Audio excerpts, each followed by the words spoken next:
What it do? Thank you for everybody tuning in for another edition of Live on Sunday. You could be anywhere in the world, but you chose to be here with me, and I appreciate it. I go by the name King Crowder, man. Thank you for tapping in with me. Comment, like, share the live, share the live, share the live.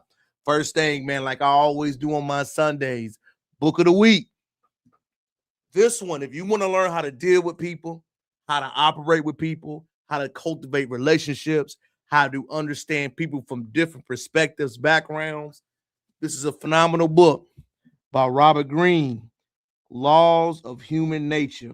He is the gentleman that started the book, The 48 Laws of Power, which is a phenomenal read. But he also has a later book installment talking about the laws of human nature that dive into how do humans think, how do we operate, what do we do, what motivates us, who motivates us, and how to deal with people from all different backgrounds and walks of life. Laws of Human Nature is very detailed, but it's a worthwhile read if you have to increase your people skills. The number one skill, like I tell everyone, that you have to learn in life in general is how to deal with people. Any skill, any talent, anything that you have to deal with will always be people understanding and people enhancing. And that goes into tonight. Tonight's live is titled The New Era of FBAs versus the Old Guard Conversation.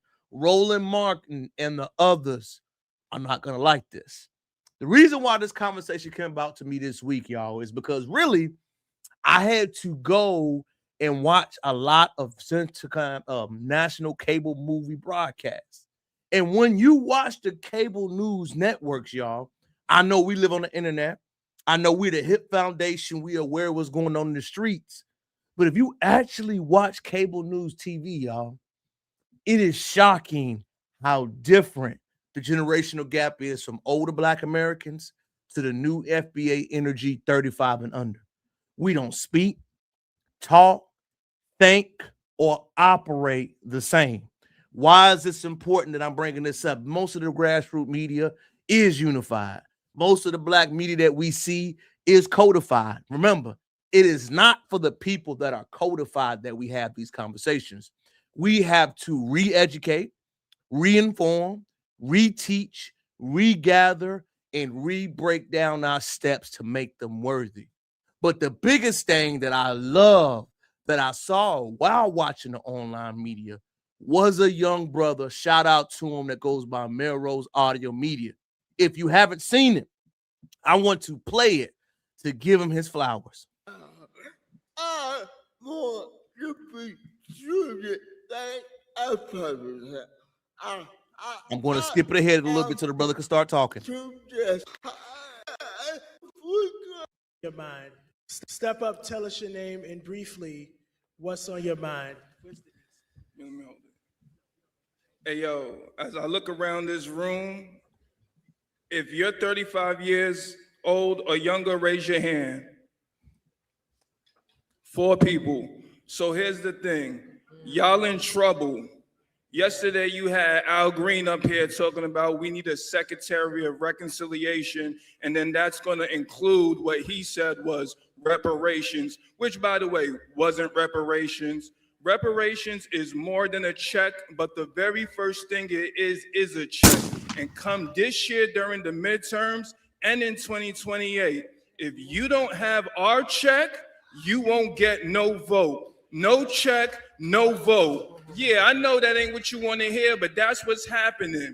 All of y'all in here, with all due respect, you're beautiful, but you're old. You're not talking to the youth. You don't know how to talk to the youth. You're trying to tell us what to do. We're not having it no more. So if you want our vote, you got to come with our paper. We're not scared of Trump. We're not scared of anybody.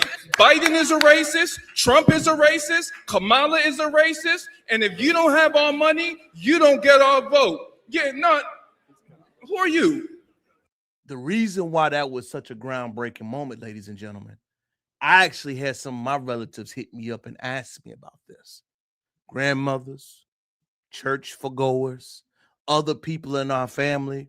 there is a severe disconnect of even asking for tangible resources from the older generation. This brother show spoke truth to power. But what he also did, y'all, in real time was talk about the unapologetic conversation that is happening amongst millennials, Gen Z, Gen Alpha, and some Gen X. There is a mental revolution, renaissance, delineation era, all those things we talking about that are happening. And the reason why this was such a big deal, y'all, it is no longer not avoidable. It's not avoidable. It's not something that you can shame and say that we got to think about. It is not a talking point handed to a think group. It is not something that's corporatized. It is something 100% that Black people think about on their own. Why is it scary? You got to understand, it is an issue based off numbers and voting things that are going on in this country. The voting block, the voting numbers, the statistics, the information, everything is skewing towards a younger audience. With that being skewed towards a younger audience, you have to re-engage. And when you re-engage and you go to somebody else's turf, I want to talk about it's business right here, y'all. It's cool when you have to come to me. But now that I have to generate leads, now that I have to prospect, now that I have to create new customers, new voting blocks, I have to figure out what that customer cares about. I have to listen, and I also have to meet them halfway. I can't say to you, this is what I'm going to do for you. If you are a new customer or somebody new that's in a base that I'm trying to re-enter into me, I can't agree with you. I have to listen. I have to bend the knee. I have to be willing to make grounds to what you want. And the old guard way of thinking would have never thought this way because generationally, y'all, we have taught to respect our elders, which we generally do. But now we are no longer wanting to integrate, wanting to assimilate, wanting to go along to get along. We are no longer going to listen to shut up and dribble. And the reason why is we see what is required to compete in the marketplace. So when the new FBA energy is addressing the old guard and what they're talking about, this is a huge component piece. Remember, all talking points, all elections, all vocal varieties, all vocal boxes are decentralized now. The corporate media that we know as an entity does not have the sway, the movability, or have the ability to change like they did 20 years ago. In the year 2006, they could literally control that. But right now, it is amazing how far we have came. And the reason why I wanted to show you that video up front, I wanted you to see the reaction. I know Brother Al Sharpton deserves all his criticisms, right? I'm not going to say that. But I want y'all to think about this.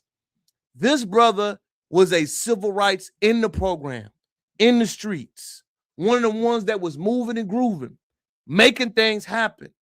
And I want you to listen to how he responded when that brother who spoke truth to power, what the foundation want, how he responded. Pay attention. In terms of our report for the year. And then we're going to go on with the program. Our young people are rehearsing, getting ready for this afternoon is our youth day. I heard somebody talk about young people that tell them to just stay around. They're going to see two people, afternoon, all of the youth in there. And I don't know, but you get provocateurs because anybody that. Did he really say the word provocateur? Isn't that what they used to call a lot of Black Americans who spoke about what they wanted and what they demanded at one point in time? When you hear words like this, y'all, that is a symbolic gesture of dismissal. That means what you say has no sway. I'm not listening, and it's not true. Talking to somebody younger than them holding the mic, then you know that they paid agents. Remember, paid agents, provocateur, not addressing the problem. And if you're in the room, if you don't like me saying that, I'll say it again. Because you cannot get reparations without putting people in office that's going to pay them. What he doesn't understand is that people have saw that no migrant put people in office and they got tangible benefits.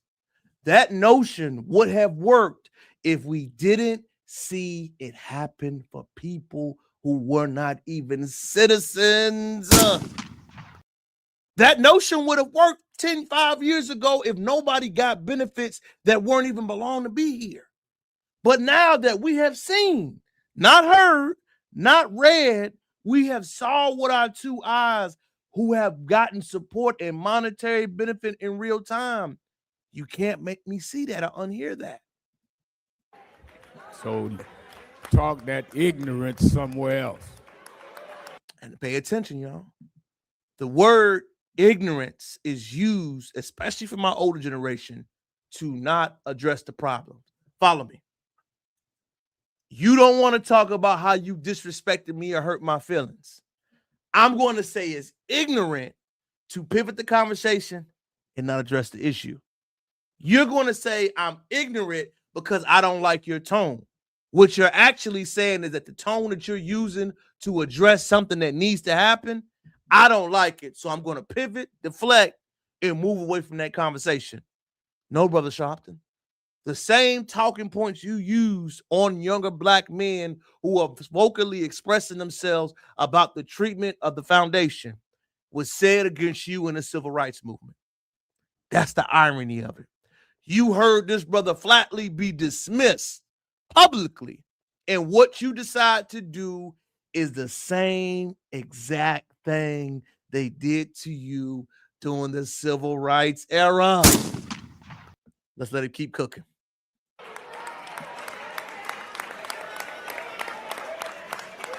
And remember, y'all, the applause, the cheerment is all a form of agreement. Stop making it difficult for us. Stop applying pressure and making the workplace and the work setting toxic. I wanted to be peaceful like it was during Obama. For them, not for everybody else. I don't want to fight. I don't want to get in these streets. I don't want to battle anymore. You are making it difficult by challenging the system and the status quo by saying what you have not gotten. We are clapping because we agree with Brother Sharpton because we don't want no problems. No, people talking about we have been for all of our existence fighting for reparations, made every candidate pledge to it. You cannot get reparations unless you elect folk that's going to pay it. Who you going to pay yourself? Then how did immigrants get tangible benefits without being an electoral vote that we were voting for? If what you said was 100% true, remember, we're following the tea leaves. If what you said was the only way to get something to move and groove is to do what you say, how did other people get tangible benefits that came to this country without doing what the foundation had to do? A flaw in the argument. Again, not addressing what he said. So you can't, in one hand, say, but don't vote for everybody, they racist, but I want reparations. Who gonna pay you? So either you paid or you stupid or both. Catch the ad hominems. Ad hominems are direct, subtle, disrespectful, not addressing the issue, but attacking the person.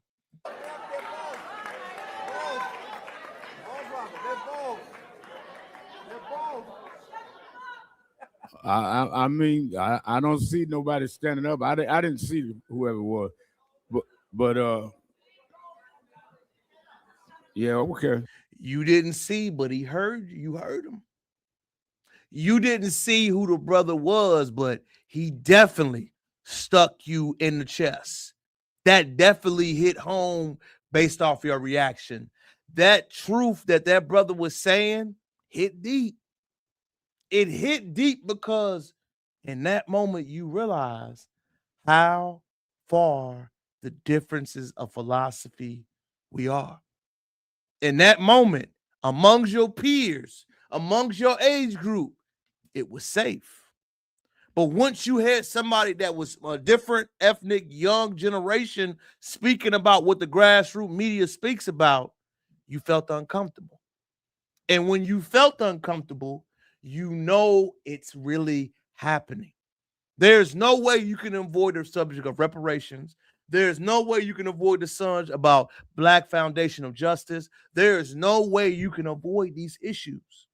And the reason why we got to stop and talk about this, y'all, is because the old guard really does not have a response to it.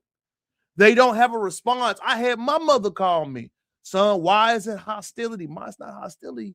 It is addressing the issue. Remember, y'all, the first word in conflict resolution is what? Conflict. The first word in conflict resolution is conflict. We got to have an issue before we get this thing right. We got to battle. We got to discuss. We got to have a vocabulary scrimmage. We got to have an intellectual discourse. Something must happen before change does. And what change is that we understand now amongst the younger foundation that we review notes. We review notes, we check report cards, we listen on in, we look back throughout history, we make decisions, we see how presidential and people candidates move now, we see how easy it is to get things done, we watch, we correct, and we respond accordingly. So the funny thing about that, when we exchange notes, when I told y'all, we exchange notes and information now. And with that exchange of notes and information, we see patterns.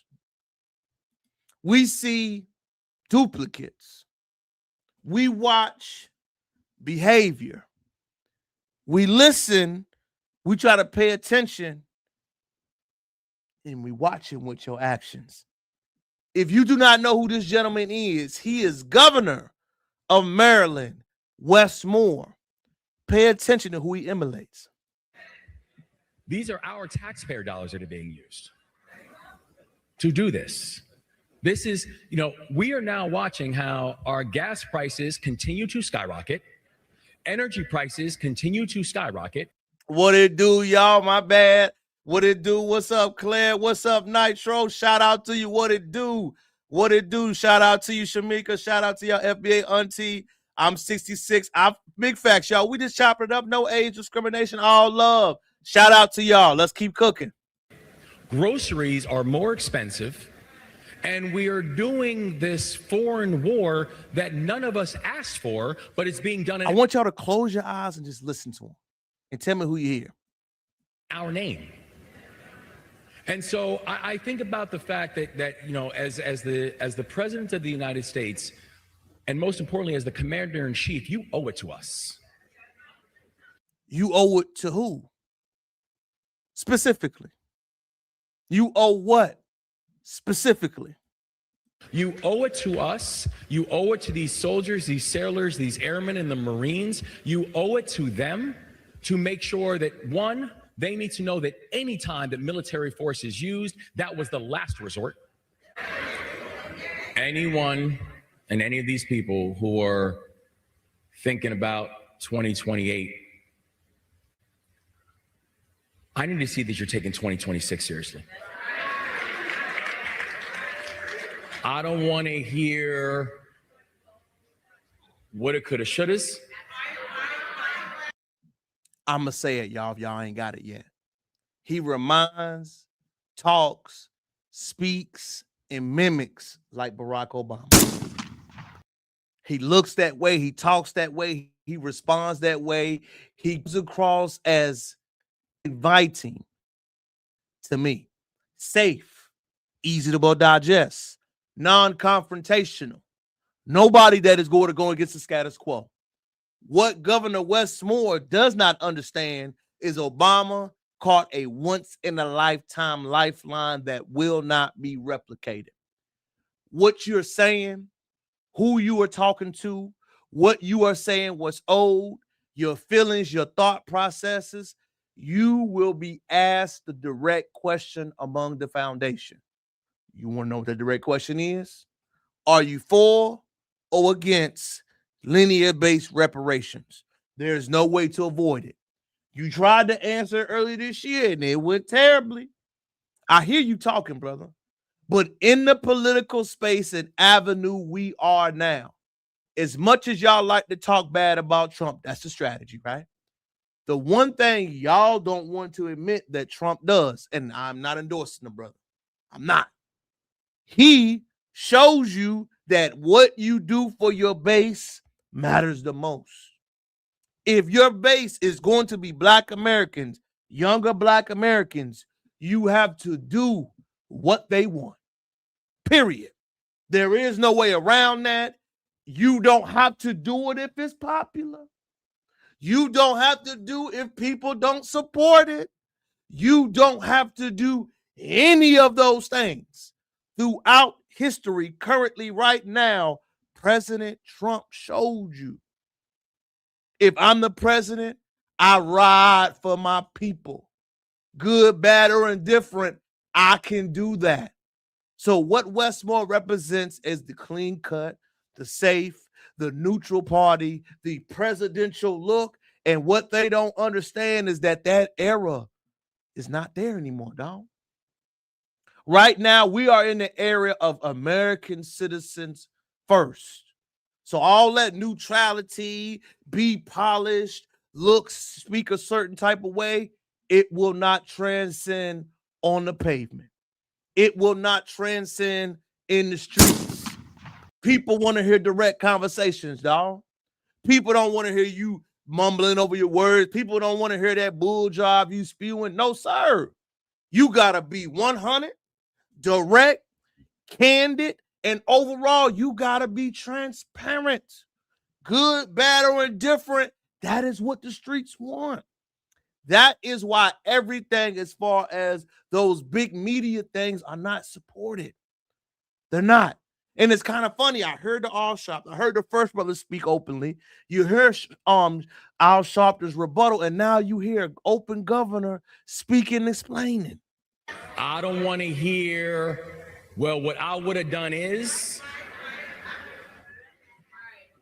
not while our people are hurting like this. I want to see action. I don't want to see you tell me about the 12-point plan or the 5-year analysis or the... So we'll ask you direct more. I'm glad you said that, brother. I'm glad you said you want to see the action. What are you going to do for the foundation? What is your action-based, tangible plan you're going to do? Mic in your face. All that other stuff that you flapping your gums, that you partially saying, show us what you going to do. All that other rhetoric, man, we don't care about, dog. Seriously.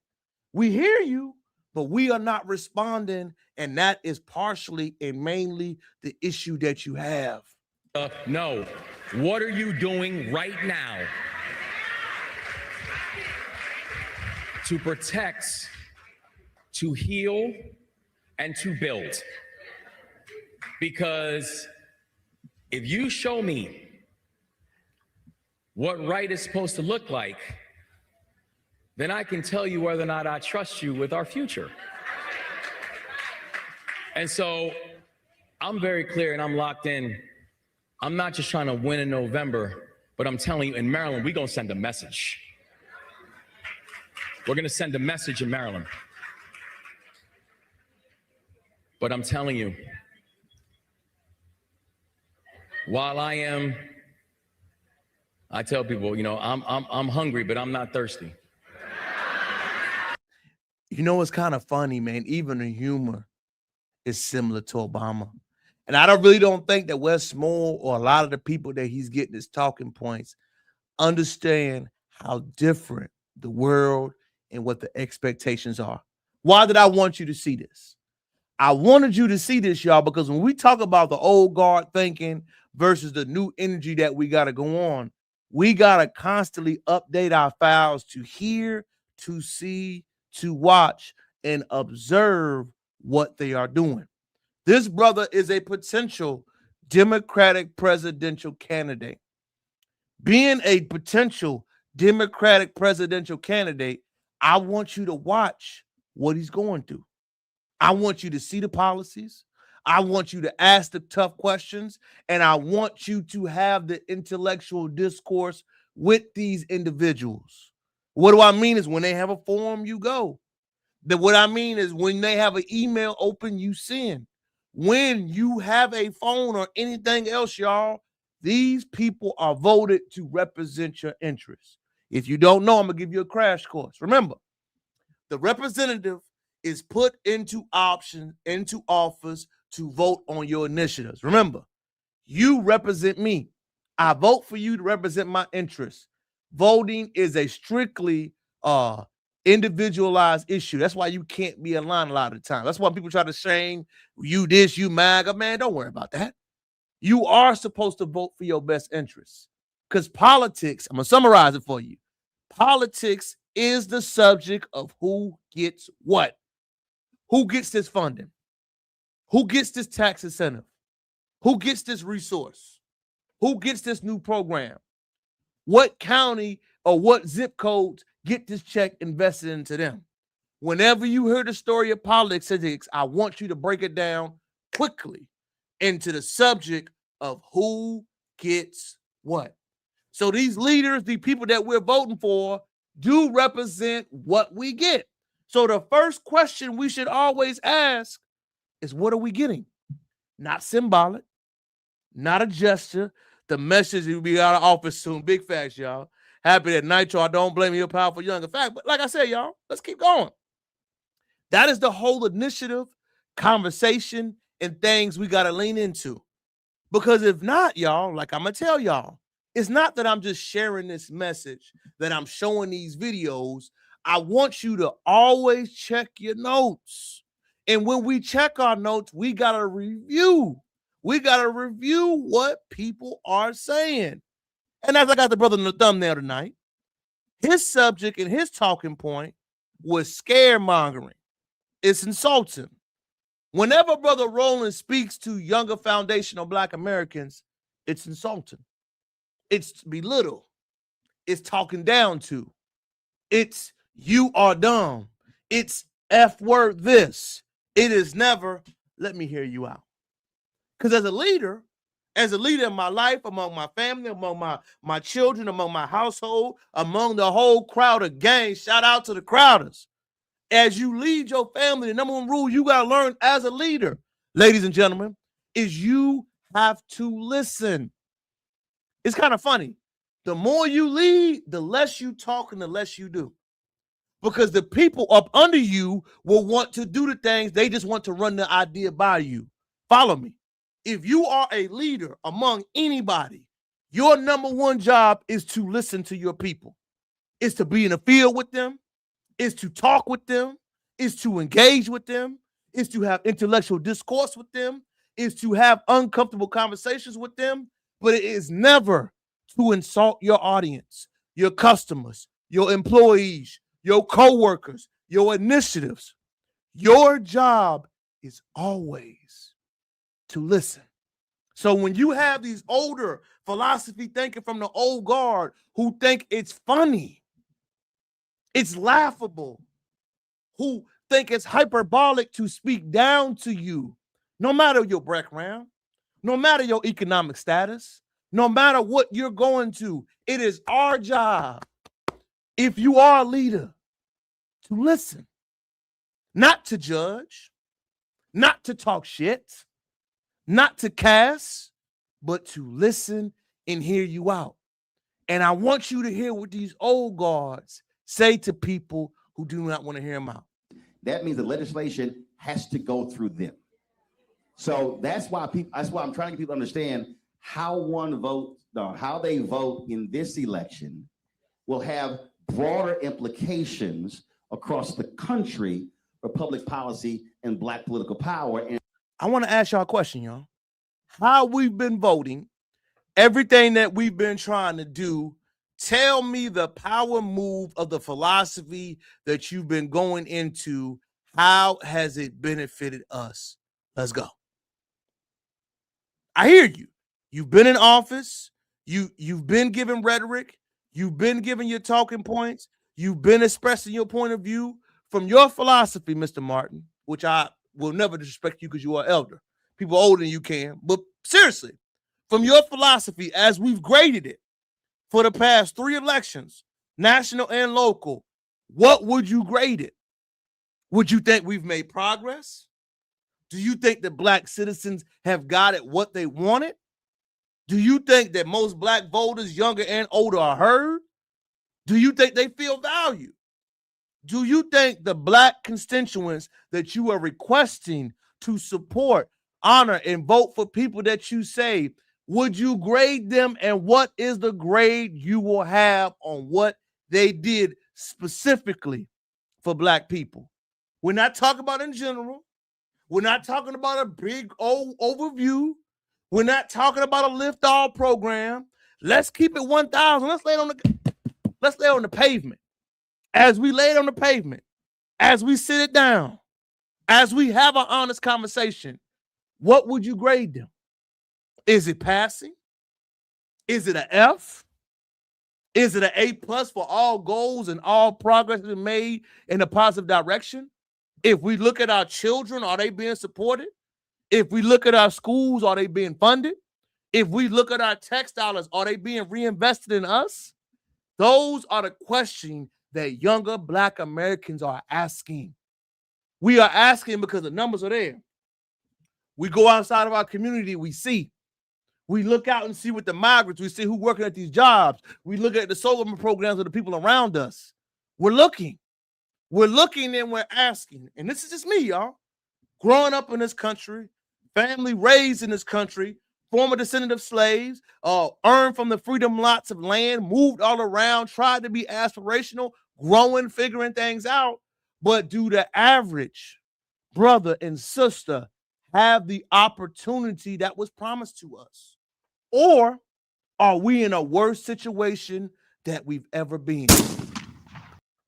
Let them cook some more. In about 15 minutes, if that happens, then our guest in 15 minutes will be just like you, making history as the first black speaker of the House. That's why the election matters. And that's why it's so important. That's why folks are doing everything in their power. We've never seen this unprecedented amount of deception. They pulling the KKK out. I mean, when they pulled Jim Crow, they scared. They pulled Jim Crow and the KKK and every image to try to scare the heck out of black folk. Like, oh my God, we're going back to slavery. I want to say something, y'all. You will be the first black speaker of the House. What does that mean for the black community, man? We understand that you will be physically getting a job promotion, and that is a good thing.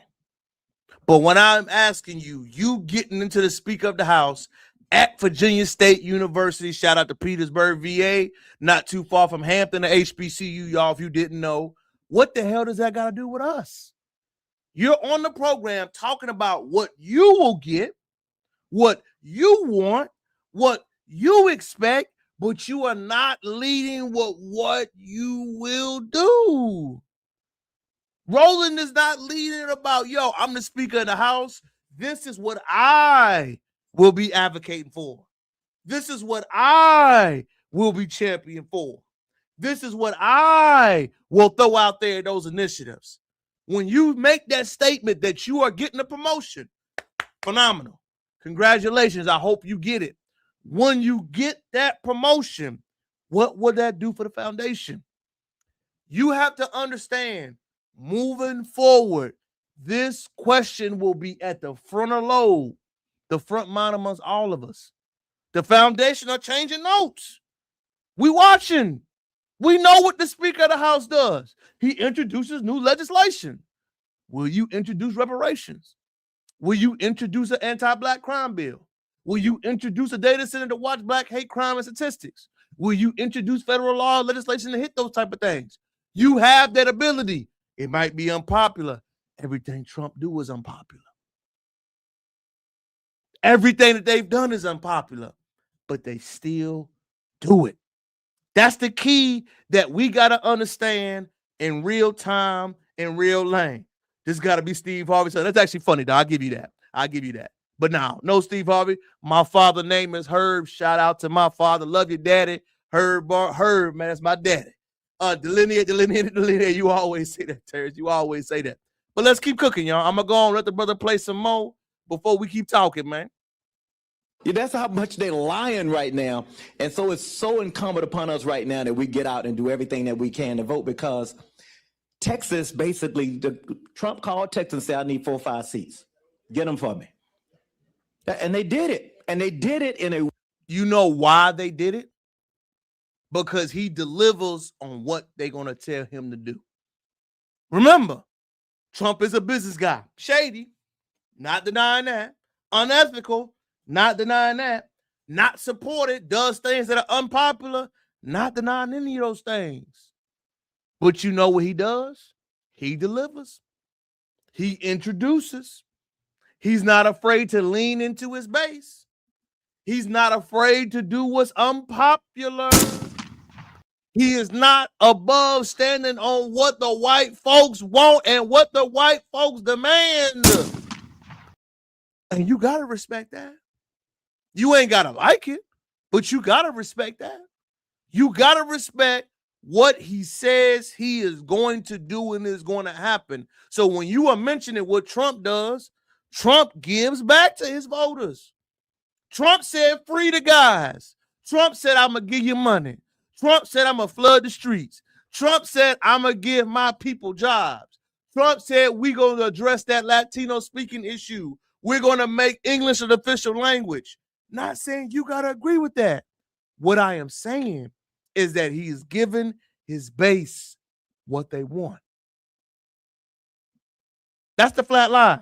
Not saying perfect, not saying popular. What I am saying is that the introduction of the programs that his base wants, they get introduced to. What our politicians have to understand, this is the new normal. The FBA energy is, you must introduce, you must have skin in the game, you must express our interests, you must engage, you must listen, you must operate in our best interest first. We don't give a damn what you think. We don't care about your job promotion. We don't care about non-tangible benefits. We want what we want. way that was so cynical, they did it through the legislature. And the Democrats tried to deny quorum as long as they could. They had to come back. And now Virginia, you know. Well, they ain't have to, but go ahead. Okay. He wanted them to stay away from home ever. But at the end of the day, this is what they expected. Everybody always talks about Democrats being soft. We don't know how to fight back. We fight and we soft and we letting them do what they want to do. Now, I'm sorry to defend you, Ms. Sugar. Let me clarify. Ms. Shabu, I didn't mean to say that. I'm not saying that trying to offend you, it's kind of offensive. I'm not saying that. What I'm saying is that we have a strong generations that are strictly off code. It doesn't mean all. Remember, I'm not saying all, but I want you to think about this. This is on the national media. If you type on the news to the average person, not you, that watch this stuff, this is what they're hearing. At the beginning of the podcast, when a young brother, light cut off on an accident, when the young brother spoke about how he felt about, hey, we got to get policies for us. It was shunned.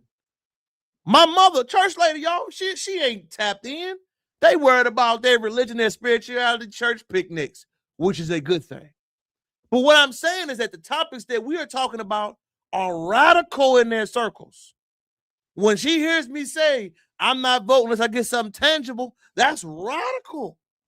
So what I am saying is that it is starting to hit their lexicon on public platforms. We discuss it among us, which is good.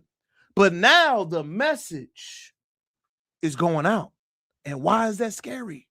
It is scary because it's becoming real. It's becoming uncomfortable. You have to be able to have that conversation. I'm 66 and I'm not a vendor. We older generations have to let the younger generations have it. You feel me? That's all I'm saying. And there's no offense. And remember, I want her to speak her mind. I'm not saying that what she said ain't valid. But what she has to understand too is that your job as an elder, as someone that's in leadership, is to listen to your people. we fighting back. And we're not fighting back with our words no more. We fighting back with our actions.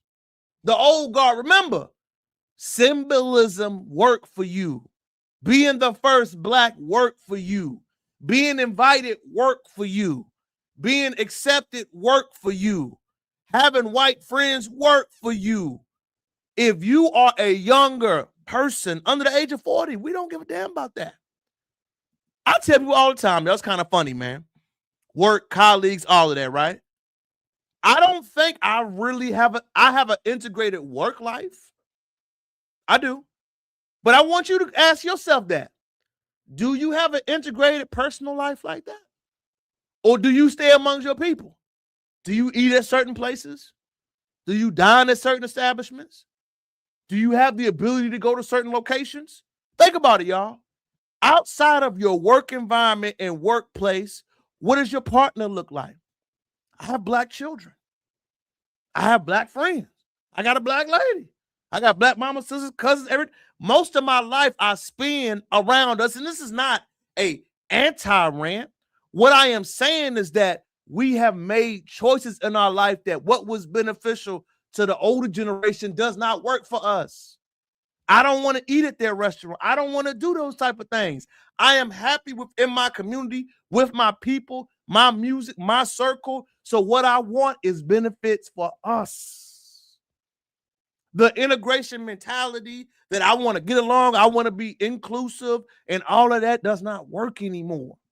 Those are the conversations that are happening that are different. I'm going to switch gears for a moment. I know people have strong feelings about Kamala one way or another. The one thing I always like to say is this.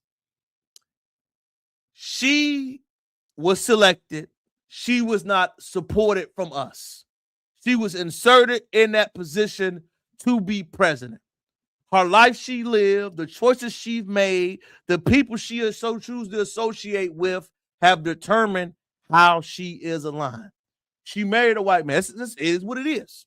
She doesn't have children. It is what it is. So all of those things, like we do for brothers, though you married this, go against you. You made choices. That's fine. You live in a different environment. That's fine. But I have this conversation with my West Coast brothers all the time. Shout out to California. California, New York, Miami. Y'all live a completely different lifestyle than the rest of America. You have more ethnicities around. You have the appearance that you are integrated. You have the appearance of having access to different women, having access to different cultures. But one thing that is very true is that the real America is not that way. And let's go and listen to Kamala and what her plans are. Talking earlier about how people are so transactional. It's kind of funny hearing that, knowing she's from California. When you ever go to LA, any major parts in the city, y'all, is all transactional. Me living in the H, you know, the number one thing that made me so successful with our men's group is that I'm not transactional, that I actually talk to you, that I actually hug you, that I actually check on you, that I actually don't want nothing from you when I talk to you. Most of our metropolitan cities are 100% transactional. That is why the smaller towns, the suburbs are always more preferable, because people like to have communities and people they like and truly enjoy. That's actually a fact. I think we need to be transactional voters. I think, yes, it is right when we are trying to get folks to register to vote and to go vote. And it is absolutely right that we remind everyone of our history, especially when they're trying to erase it. Our history? What? We remind people of the lives, the bloodshed on the Edmund Pettus Bridge, the sacrifice of those young people at the lunch counter, the assassination of Dr. King. There are so many. You notice every example they always give is from the civil rights era. It's nothing 22,000 and up. It's not Breonna Taylor, who had a faulty warrant that was kicked in and the police assassinated her. It's not Eric Gardner, who was selling Lucy's and was assaulted. It's not Jordan Neely, a mentally ill man who was assassinated on a train in New York City. It's never new examples. Y'all notice that? It's always examples to relate to the audience in front of them. It's never what we're dealing with right now. It's not the immigration crisis. It's not the job issues. It's not the marriage crisis that we have right now. It's not the economic disjoints that we have in our community. It's never that. It's always issues that affect the older generations, not the ones that are actively working and providing right now when they speak to Black people. So many things that we must remember about history so that what compels us to vote includes not only our civic duty, but honoring the ancestors. Yes. And here's what I'm suggesting in addition. Get yours. Vote and say, I'm voting because I expect something out of this. You're not going to take for granted that I'm going to vote because I'm a good citizen and it's my civic duty to vote, so that you don't even worry about whether you're producing what I need because, oh, we can count on them to vote because they remember the Edmund Pettus Bridge. I'm saying it's okay to also give people permission to be transactional. Oh, let me go ahead and read that. What it do, Mike? I was born and raised in South Central LA. We are still segregated. It's tuggers to hang with them folks. I'm about to move with Arkansas to be back with my dad. That's big fact. Brother, stop your mask yourself. Hey, Black. I have no idea what you're saying, Damone. I noticed you always duck the smoke. Remember, I've been asking you 3 or 4 times to come up here and chop it up with me. I don't know why you keep ducking. Formally invite you right now. Let me drop it again in the chat, Mike. Mike, as you hearing Kamala, she is a fraud. Let's keep it funky. Mike, as you hearing her explaining, as she always does, man, what are your thoughts right now, Mike, of her even thinking she could run again for its political election? Man, it was shown the very first time what America thought about you. Don't embarrass yourself a second time. Don't. I think we might have been better off slightly in some ways or some fashions. We probably wouldn't be at war with Iran, but we might have been at war with somebody else. You never know. However, I just feel that she's shucking and jiving, and you shucking and jiving, and you 100% Jamaican and Indian, and have always claimed to be Indian and not Black until you ran for president. The thing that bothers me the most about it, Mike, and I had this conversation with our sisters too. Why do not, and she doesn't represent us all, why does she get a pass for being with a white man? Mike's gonna fuck you. That's who you chose. The same energy that we have with brothers that they deserve. Why is it not the same? And she married one. How can you speak on Black families if you chose not to have children and you did not marry a Black man? Why does she get a pass for that when brothers who don't deserve it, Mike, I'm with them, why do they not get the difference? Well, she should get a pass, period, because she is not Black. You get what I'm saying? So, I mean, it shouldn't really matter if she married a white man at all, because she's not Black. So, we get on sisters that are going with different races, but she's not a sister, so it shouldn't even matter to us at all. Shout out to Mike with that fire response. I'm going to go ahead and play a little bit more of the video, Mike, so you can captivate and share the live. And to say, if you're going to get my vote, this is what I expect. I'm going to vote because I expect to get something out of this. I'm going to get mine by voting. That's what I would offer. I think it's okay to give people permission to be transactional voters. I agree with what that statement is, Mike. Hold on. That is a lie, Mike. She's always been Black. I'm gonna let you cook on that one, fam. They trying your credibility right now, Mike. Well, if you look at the genetic history of her origin, she is Indian. Her father's Indian. And I forget what her mother is, but they derive from Jamaica. And yes, we do claim Jamaica as a Black nation of origin. However, you must also realize there are Chinese Jamaicans. There are also Indian Jamaicans. If you also look at the history of Trinidad and Tobago, they have multiple races in the Caribbean. But not one time, and I want you to go back into the archives, look at the videos, look at her speeches, look at her historically. She has never claimed to be Black. The only time she has claimed to be Black is when she ran for president. I want you to understand that. That's a true statement. Fact check me if I'm wrong, but it's a true statement. If you look at her census records, if you look at her records, which I have, she does not categorize herself as Black at all. Do your research before you come at me, bro. Because I'm not speaking ignorance. I'm speaking straight facts and research bound. Man, Fact check shout me if out. you like. Come on Shout, alive. come on. Shout out to my dog Mike coming in with a flamethrower in it, man. Shout out with it. Oh man, what it said needs to get her claim on her ancestors. She has nothing. She ain't black. She's not claimed. She claimed she was of Indian descent. Lord have mercy, man. She is not Black American. She is a pattern of a background. Indians are really white. They not fact, but you know we speak fact here. He's speaking facts.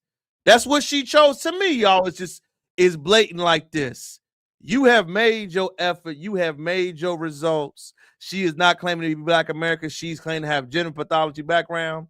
Indians are white, really. Facts, they agree on Mike. He is speaking facts, Mike. They agree with you, dog. They 100% agree with you, fam. I'm not saying Indian is white, but I'm not saying Indian is black. And we're not talking Native American. We're talking India from who claim whose origin India is in Asia. So they're by origin and geographical location Asian. I'm not claiming her to be white at all. I agree with you 1,000%. I agree with you 1,000% on that. And the reason why I want to bring this issue up, Mike, I don't mean to. This right here is going to be a sensitive topic, y'all. But I wanted to bring that up, and I'm glad Mike chimed in on this type of stuff because as we break down our topics, as we break down and have our conversation, number one, politics is something that we love to talk about. And I think it's a video that's very important that this brother shared today, Mike, that was real about AI data centers. How people need to reclassify. Going on against the child. Going on. I was saying the other day how people need to reclassify how they view violence. The city councilman member in Indiana who approved the data center after everybody in the neighborhood said that they did not want a data center in their neighborhood. He ended up getting his house sprayed up and somebody left a note saying no data centers. I feel sorry that his son was there, but I don't feel sorry for what happened. He doesn't view putting a data center in somebody's neighborhood, polluting their air, making their water toxic, running up their electricity bill, shortening their life expectancy. He doesn't view any of that as violence. That is exactly what that is. That is violence. People really need to reclassify the way that they view violence. Most violence in America is enacted by people in suits. And the violence that you see on the local news of somebody waving something around in the air and bullets flying, that is a violent reaction to other people's actions. And then he proceeds to say that we can't normalize this type of violence. But what he did was normalized violence. I don't feel bad for him because he literally got a violent reaction from the violence that he was trying to inflict on an entire neighborhood. Mike, that was a phenomenal conversation we having right there, man. Let me start it off by saying the great Fred Hampton said, politics is violence without bloodshed. Politics is violence without bloodshed. Mike has a behind the curtains point of view on the data center crisis, Mike. Go ahead and educate us what it's doing, Mike, how you feel about it, and how impactful you think it's going to be in the future to us, man. I feel like we all need to do our research on the type of things that are becoming normal and everyday, like in our neighborhood. The data centers are one, and for another people, your audio a little skippy, understand Mike. that Your they are audio a putting little these. skippy. You hear me? Your audio a little choppy. All right, so Mike gonna come back in as we talk about the data center crisis, as we said, man. Remember, we had a great talking point about how data centers and how politics got to understand how the voting truly affects us, y'all.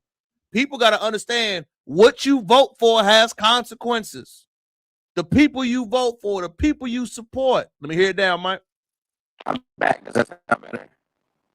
Okay. Keep talking. We have to do the research and understand the things that we're voting for and allowing in our neighborhoods. The data centers are one, but nobody has noticed that there are blue UV lights popping up into our neighborhoods, like these weird colored purple lights, right? What are they for? Why are they starting to be outside of office buildings? Why are these 5G towers starting to be in our neighborhoods? Why are you disguising them as trees, right? We have to really understand what our government is doing and what our government has subsided us to do, subsided us to have. Like, I don't want to sound like a crackpot, but the COVID-19 vaccine was something that could be put in your system that could alter DNA and that can alter different things in your body, right? So when you subside yourself to different frequencies, different lightings, different things in the water, different things in your neighborhood that you are not understanding what it is, we have to ask ourselves the number one question is why? Why are they putting this here? What is this going to do? How is this going to affect my society? Like, why are these things there, right? And you got to understand and look at the geographic of what type of neighborhood they're putting it in. Are they putting these things in white neighborhoods? No. Are they putting these things in affluent neighborhoods? No.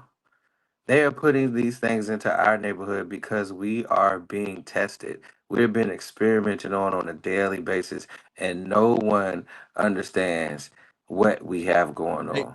brother, okay, your audio is better, Mike. They saying your audio is better. Is the audio better now? I'm trying to hear it. Okay, they say it's a little better, Mike. It's a little bit of audio. They saying it was choppy. You see it? So we I go. don't know what it was. I logged out, logged back in. I'm on the Wi-Fi. I got 5 bars. Everything's all good. So y'all let me know. All right, so bet we got that. Thank you for the feedback. So now what I think the main thing Mike was putting out is that better. Okay, Mike, they say it's better now. So the main thing that was going on about these data centers that's really pivotal to me, man, is like you said, most people in these areas that are being affected by it, one don't even know what data centers work. We don't know how to fix them and tweak them. And they're coming in, Mike, and it's a change. It's going to affect water, supplies, housing, so many different things. But the thing that's scary to me, Mike, people we're not talking about, politicians everybody can get pulled up on, Mike. Politicians, the mayor, your cousin, my cousin, your family, everybody can be pulled up on. Everybody can be approached. We no longer live in a place where you cannot have things happen to you. There's one in Memphis, Tennessee. Shout out to Memphis. My sister stay there. What part of Memphis is it at? I didn't know that. Shout out to Memphis, Tennessee. But I'm saying it's crazy that people think, in politics right now, I don't think people understand that we're in the Trump era, Mike. The Trump era means you can get pulled up on. I'm hitting the block. Hey, bro, you doing what? You contaminate my water. What? Ain't nobody going for that. That decorum that we gonna play nice card, that is out the window. So like I'm saying, seeing this type of thing, Mike, hearing this discourse, I think people don't understand, like, man, if you not representing my best interest as a political figure, I have every right to pull up on you and have a conversation. 100%. And we should have been doing this a long time ago, bro. The one thing that I think that I do agree with what Kamala Harris said is the vote should be transactional. We should be getting something, receiving something. It should be, and if we are not as a community, we have the right to remove you. And I think that's what we have been so far removed from, that we're not understanding that these people have made promises and they need to stand on business with everything that they deliver. And if not, we have the right as a community to get them out of there. We need to go back to that. Holding people accountable 100%, standing on business. You said you were going to lower the taxes. They haven't lowered. You have 6 months. I think that's the new normal, Mike. Also, what's the new normal, y'all? If you haven't know, y'all know I always come to you as I hear the airways, Mike. And it's a little bit of street business, y'all. We're going to get a little raggedy right now, but the conversation needs to happen. There's a conversation that happening in LA right now, Mike. Mike, we know the Gucci Man, Pooh Shiesty stuff going on. Do people outside of the culture have the ability to speak on our politics when they have internal politics they don't speak on? Black people, pay attention. You a North Daniel and you a square, you out of pocket. It can't be both. No, you from up north, homie. Yeah, I am. And see, here go the thing with him. He think it's a game. And like me, the whole discussion is, hey, black problems, black issues. Why do you think you can be in our conversation inserting disrespectful tone, disrespectful rhetoric, and not understand that we will pull up on you? Remember, y'all, the streets is waking up and they're having discourse that we need to have. How do you think you can comment on black issues, Mike, when the Cesar Chavez came out last week? I ain't seen no Spanish channels, Mike. Did you hear that, Mike? No, man. Do you see him on TikTok, Mike? Did you see him on Instagram with the podcast, Mike? No. Did we see him talking about it, Mike? Did we see the channels? Did we hear 6ix9ine talk about Cesar Chavez? I hear him talking about Pooh Shiesty. But I'm gonna tell you this too, bro. We forever have let people into the business, and it has to be overcorrected. So now the pendulum has to swing back forward, and now more than ever we have to stand on business every time. But if we were standing on business from the beginning and not allowing these people to speak on it and deaden it when it happened, we would never be in this situation that everybody think they can jump in on black business. I'm letting you know, Mike. Let's go ahead and listen some more, y'all. Pay attention, y'all. Share the live. Hit the like button. Hit it. Munchie and Sporty, we understand what it is with each other. If you know, but you're gonna call the police, bro. So respectfully, listen. You work with the police too. No, respectfully, your mama's a bitch. Won't you come down here right now? We both work. But Mike, it was aggressive. It was confrontational. Was he wrong for having that same energy they have, Mike, when they call us NIGGA? No, not at all. I think we should match energy. Is the era of turning the other cheek is over. The era of what would our beloved Christ do is over. Because what we fail to realize is Christ also ran with some gangsters and Peter would have cut you. You know what I'm saying? So I just think that we have turned the other cheek and we have been political and polite far too long. Now, do I think he should have called the man's mother a bitch? No, I don't. You call me an NIGGA, Mike? Facts. Then when that word is brought up, it's no I'm standing on it, Mike. Why can't we stand on it, Mike? They stand on how they feel. Facts. I'm gonna let it keep playing. I'm gonna let it keep going, fam. With the police sometimes. Yeah, no, I don't never work with the police. What? See, that's what I'm saying. And he think it's a game. Ricky, you don't say you threatened me. Ricky, what you mean, Ricky? I ain't never threatened Ricky. Ricky all right with me. You ain't Ricky. You ain't black. Yeah, but I'm not black.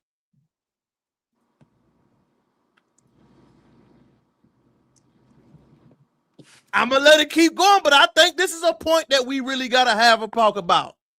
We got issues and other people that do not get talked about, but our brothers that struggle, we know what Pooh and Gucci going through, Mike. That's street business. We know it's not something that we glorify or uplift. But if you ain't black, Mike, do you think that you cannot get hands and feet put on you in 2026 and going forward? In 2026 going forward, you most definitely would get hands and feet put on you. And I think that's the energy. That's what too. And I think, Mike, the way he addressing it, the way he's talking about it, the way this conversation, I think it is a valid conversation. I do. I'm not saying you got to be gangster like Wack being gangster, but I do believe the open level of disrespect that was allowed to happen is not there no more. Do I agree with him saying about his mama? I get it, but you know what it was, Mike? I'm going to disrespect you further. And remember, Mike, West Coast was being presumed as everybody get along. But everybody really not getting along, Mike. Let it cook some more, fam. Nigga, you ain't Ricky. You don't even listen. Where I come from, I don't play with Mexicans like that, bro. It don't matter where you came from. All right, I tell you what. Keep listening. Look, Adam, I'm telling you. Look, listen. You be telling me to stop tripping these people, but when they started, and then I started doing a bunch of shit, I'm the villain. I don't know this dude. I think that's a fair criticism. You said when you went to the Blueface fight, you were like, "Yo, it would be dope if we could have the whole squad. We'd be moving me." Who said that? Who said that? Who said that? You said that. And then I never said that. I ain't never said bring the whole crew. Nigga, Adam could bring whoever the fuck he want to bring. I'm going to let it rock right there, Mike. But I think the whole conversation and discourse was about, Mike, when had it gotten to the point, Mike, that open disrespect for black people, our black problems can be talked about among the masses. But Cesar Chavez was out here laying the wood with everybody. Slaying the dragon, multiple baby mamas everywhere. And I ain't hear a peep. Mike, did you see a podcast about it? Not at all. In the chat, did you see a podcast going viral about Cesar Chavez like they do about our black people? Nah, it was. I know he been dead, Mike. I'm not justifying that.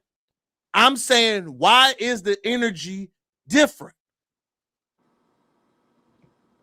That's what Wack was asking, Mike. Right. So I think we to that point now, and I love we to this point. If you are going to disrespect me, all black people, I hope y'all listening. No more disrespect. 6ix9ine got endorsed by New York City. That does not represent black people. You will not disrespect me. You will not have a disrespectful conversation, and it's being cool. Right. That era is done. Been done. Been done, Mike. Been done. Changing gears, Mike. I had to get that in for a moment, man. And this is gonna be an excellent conversation for my boy Mike on the pod, man. You know, Mike always is definitely one of the spiritual brothers. It is a deep conversation, Mike. I hope you got your strap in. You ready, dog? But let me go ahead and get it right. It's an artist between D1 and Big Bank, Mike. And the conversation went like this. So we believe the shit that white people somehow. Bro, that's another big lie that they feed us, is that Christianity is The the white book man's that's out religion. now, you think that came from a black man? Come on, man. I'm trying to tell you, brother, Jesus wasn't even white. So what you talking? We got some. Hold up, man. Let me go ahead and read it. They going. That is my people of color. Never anything, sir. Listen, bro. Get on the live, man. He's right. We can't go back and forth. Blame. We got to move forward. Black business been infiltrated. What you talking about, man? Peter was from the West Coast, from Jerusalem. Okay, she with you, man.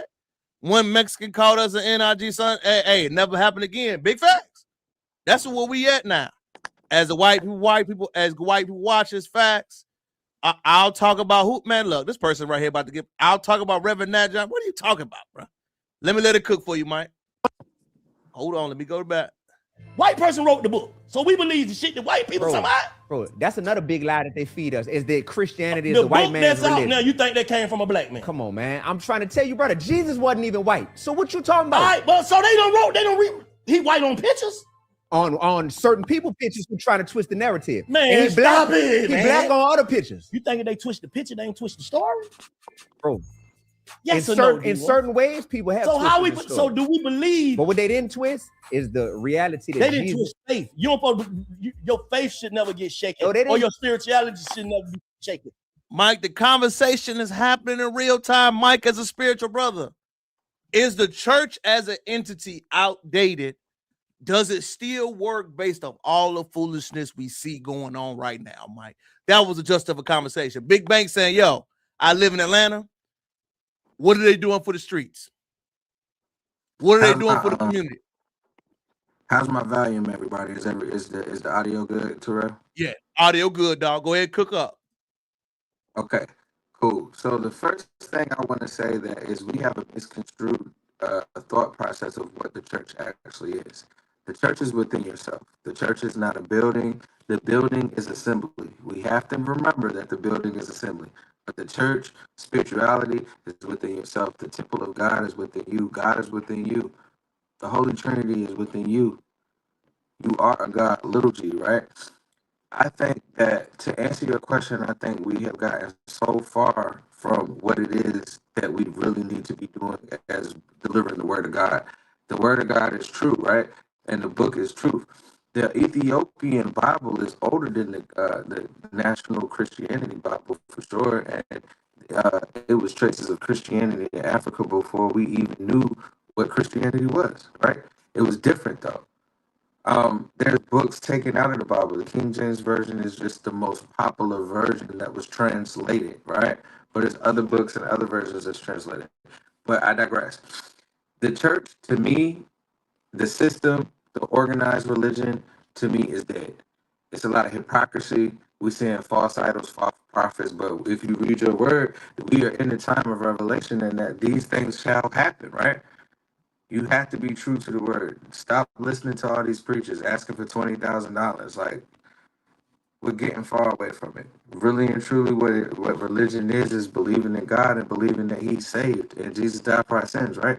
However, as a Christian, it's my job to go and tell the stories of what Christ has done for me so that I can help my other brother. We get so conflicted, so construed with other thoughts and ideas we are literally supposed to take the book as face value, right? We're putting our own spin on it, our own mess on it. And you know how like some people make gravy? Gravy got a lot of mess in it to become what it is. We need to stop making gravy with religion and have it be what it really is intended to be, which is pulling your brother or your sister up by their bootstraps and helping them believe in something higher than themselves and being a community. That's what it's really all about. Telling people what God has done for you, showing them what God has done for you, not driving up in Benzes in the church. Like, God asks for time, talent, and 10%, right? But a lot of people think it's money and monetary donations. But tithes is talent as well. We gotta get back to the root. We've gotten too far away, and we starting to listen to anybody and everybody read us the word and tell us what God said. Shout out to my dog Mike with that beautiful summary. The main problem I have, Mike, and I'm a guy that loves spirituality, Mike. I'm a spiritual. I pray. The problem I have, y'all, for me as an outsider, Mike's background with spirituality is really deep. For me, I would say my father was NOI, Mike. My father was a Muslim. Was he practicing? Probably when he got out of prison, he implemented it. So I had the spirit to read. I've read the Quran, the Torah, and the Bible. I love the fellowship of Christianity, but when I look around and see all these damn churches and ain't nothing getting done, it turns me off. We see churches all over the places, Mike. In Third World, we was at, Mike, in Houston. It's like 50 churches. Ain't no bank. Ain't no community center. I think that's the problem, like you said, Mike. The investment for what they get is there, and they deserve it to some extent. But as far as going back out the other way, that is the problem the youth has with it. The second bigger problem I have, Mike, and we had this conversation, there is no gathering place, and this is just to me, all the beautiful single black ladies in Houston, there is no mate selection process to get them married. There is no singles ministry where they're bringing in fellas. There is nothing we're counting wedding dates. I personally believe that's one of the pastor's job is to get his people married. And I do not believe a lot of them do that, man. They get the benefits. They get the money. But we got too many ladies, Mike, in these streets who are unmarried. You are supposed to be having those men come through to get them that way. You know what I'm saying? It's always about look, appearance, go to church, pay. But as far as what you're doing for your people, that's the biggest gap. And I do believe, like you said, Mike, generationally, I believe it's done. And I believe it's admirable for guys like D1 to be saying that. But the problem I have with D1, Mike, you ready? He don't talk about white folks like that. How you feel about reparations, D1? Do you support it? That's my number one question for all people, Mike, that's heavy into that. Because that's going to let me know everything. Do you believe the white folks got to come off that money and pay the people that were descendants of slavery? I don't want to hear the political answer. I don't want to hear God got us. No, sir. Do you believe they have to cut the check? That's the first question I believe everybody got to ask, Mike. Go ahead, chop it up. When you said the reparations too, we have to categorize the national indigenous people that were here first that got reclassified because it was two slaveries that happened. It was a chain slavery and a paper slavery. And we also need reparations for our brothers and sisters that got miscategorized in the paper slavery that was injustice as well. Absolutely. Mike, I'm all for cutting the goddamn check. However, at the end of the day, I want to know, are you for or against it, Mike? That's going to let me know everything. It's a simple answer. That's it, Mike. Yes or no? I don't want to hear God got me. I'm going to pray on it. No, sir. Because, Mike, it's going to make you ask an honest question. Because when you meet most brothers that go to church heavily, Mike, they avoid those political questions. You notice that, Mike? It's never on, hey, bro, I think reparations should be happening. Why ain't y'all speaking on that? Why ain't you speaking on the Carmelo Anthony trial that's happening next month? Why are you in Atlanta talking about that, D1? The Carmelo Anthony murder trial starting next month, Mike. You know that? Yeah, we need to be heavy on that because I want to Mike, know. Mike, what D1 talk about that? He ain't going live about that. You talking about rappers, though? Ain't that something you should be talking about? But you gotta realize, bro, that the average person that is claiming God heavy has an agenda, bro. Like as much as he may believe and much as he may want to turn things around, look at what his context was and look at what he was talking about. Your contact should be straight saving souls for Christ. Period. This is what God did for me. I know He can do it for you. Like, we gotta. Everybody has a brand. You know what I'm saying? Like, and that's what they were talking about. The brand. Like, but the brand is Christ. The brand is doing what we said we was gonna do. Shout out to my dog Mike with that beautiful synopsis. Shout out to y'all, man, for the people. Fifth Ward too. Yeah, straight up a Fifth Ward. Church is a business. It is. Churches and liquor stores. Big fat E, man. Just subscribe. Thank you for tapping in, Brother J Money. We appreciate you. Oh my God, that's what my granddaughter said. I'm serious. I'm for real. 3 hoes care for white folk. The answer is absolutely yes for reparations. But remember, they won't address that. It is always, will God this? Because remember, if you say a political issues, white folks gonna feel uncomfortable.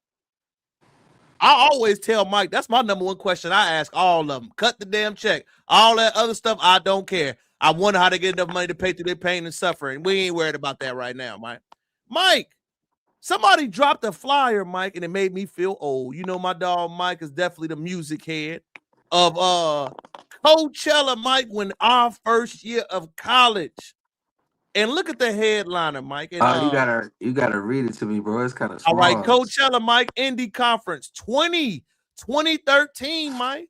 They had Black Keys. They had Dr. Dre and Snoop Dogg, Mike. The reason why I wanted this conversation to happen, y'all, when people talk about hip hop is dead, is the culture vulture of hip hop dead? Because the music is still good.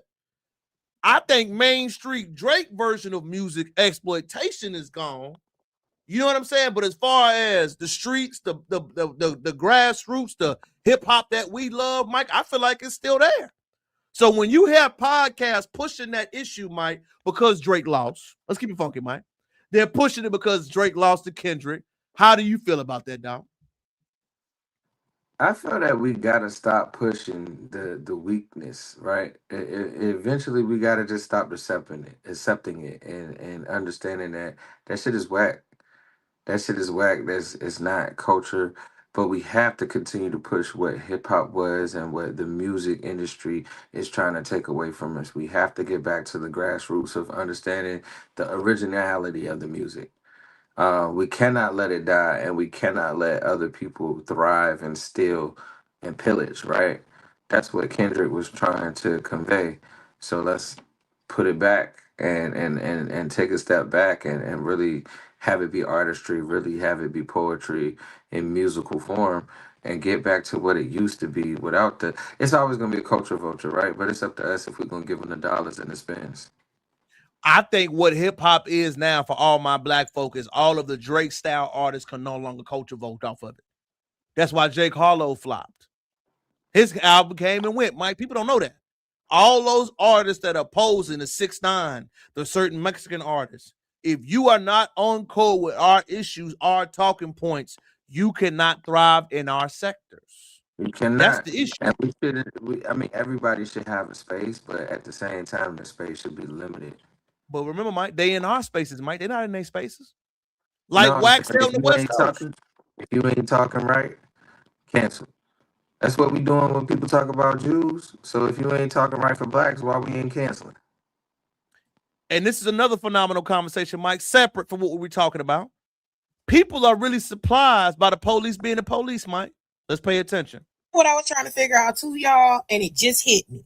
It hit me. I was trying to figure out why everybody was sitting up here freaking out about ICE in the first place, right?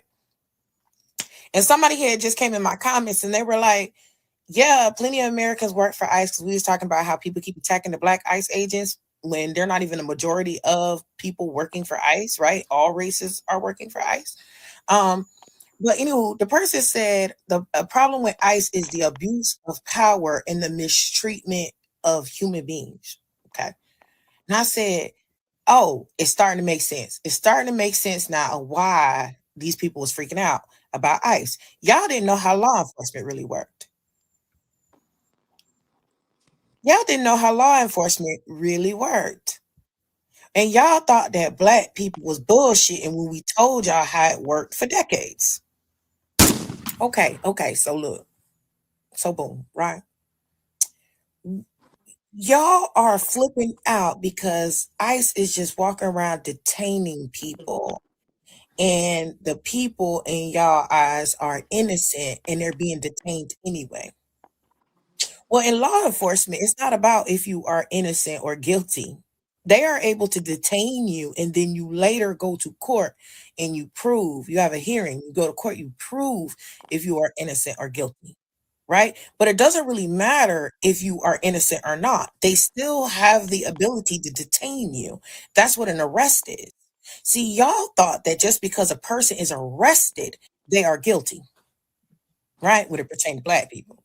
Y'all thought that just because the police pull up and they arrest somebody, or they put somebody in the back of that car, or they put them in a jail, that they have committed a crime.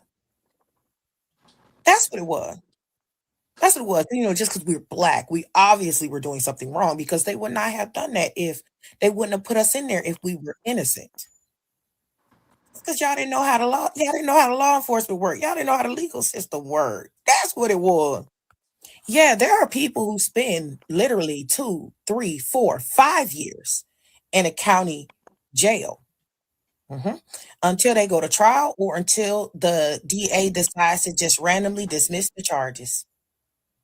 And then they are just randomly released at 2, 3 o'clock in the fucking morning after being in a jail, in a county jail for 2, 3, 4, 5 years. Y'all didn't know that. Y'all did not know that. I got plenty of friends that happened to, where they just detain you until you go to a hearing or the DA drops the charges. Or you take a plea agreement, because you know, like 80%, 90% of freaking convictions in this country are resolved by plea. Most people don't even go to a trial.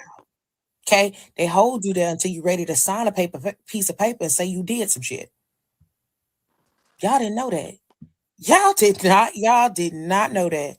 Y'all didn't know that at all. It's making sense. So while y'all think that what ICE is out here doing is just so ridiculous and insane, this is why black people is like, what are y'all talking about? What y'all freaking out about? This is how it's always worked. But y'all didn't know that.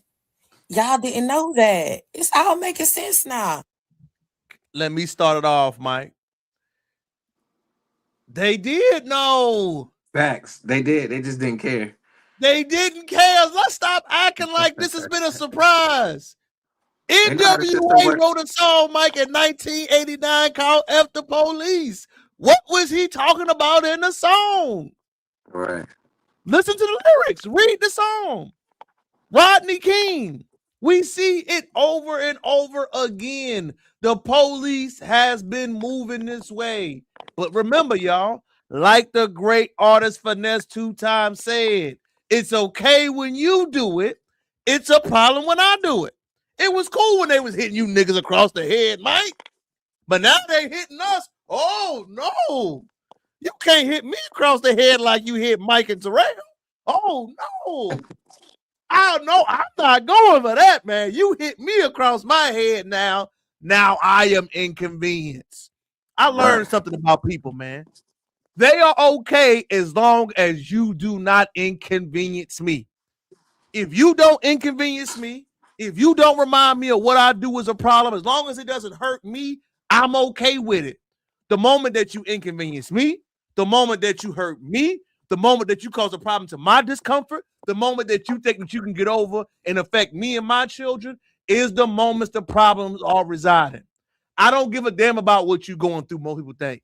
I don't care if you're supported. I don't care if you're hurt. I don't care if your people don't support you. We don't care. That is the reality of it. So when people keep speaking about this ICE thing, they ask me for my opinion. The same opinion they had about Breonna Taylor. The same opinion they had about Freddie Gray. The same opinion they had about Jordan Neely. The same opinion. You should comply. I have no opinion. We're worried about us right now. That is the only thing that is new now. The thing that is new now is that most Black Americans are saying, nah, man, we need to check. No, we want our political resources to be realigned. We want our political things to be changed. We are not going to be the crash out dummies no more. Hold your nuts. Hold your weapons. Hold your riots. Hold your activism. Stop looking for us to speak up on it. That is the difference, man. Yo, why y'all ain't speaking about these problems? Why y'all ain't speaking about ICE crashing out? Let them crash. Let ICE hit everybody across the goddamn head, Mike. I'm cool with it. Facts. If that's what you wanted, that's what you voted for. That's what you believed in. Hold your weight. Unify your people. I don't know, Mike, if you seen that bullshit No Kings protest. You been seeing that, Mike? I don't even know what it is, bro. Mike, they on the weekend protesting from 9 to 12. Ain't shit getting done 9 to 12 on the weekend, Mike. Y'all don't want to be inconvenienced. When you hear that video, Michael, what she's saying, man, you take off on it, bro. Man, I 100% think she right. Like, this shit been happening. We been saying it. And what you say to her, oh no, you have to do something.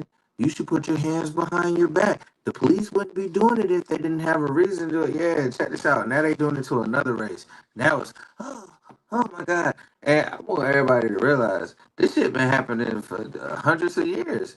It's only publicized because we got more cameras. It's only publicized because everybody's on the internet now. This was happening. What about all the people that got beat, did wrong that we don't even know about, killed, murdered? The police got away with it, right?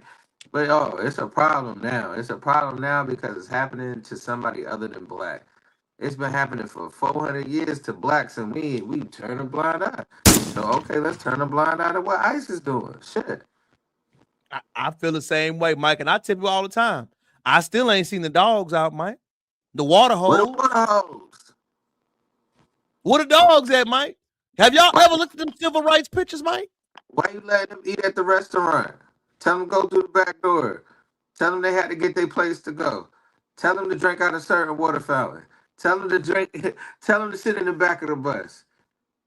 If we're gonna get there, let's get there. Like, we've been saying this for years, but people expect a system that is not meant for only but white people to be something other than what it is.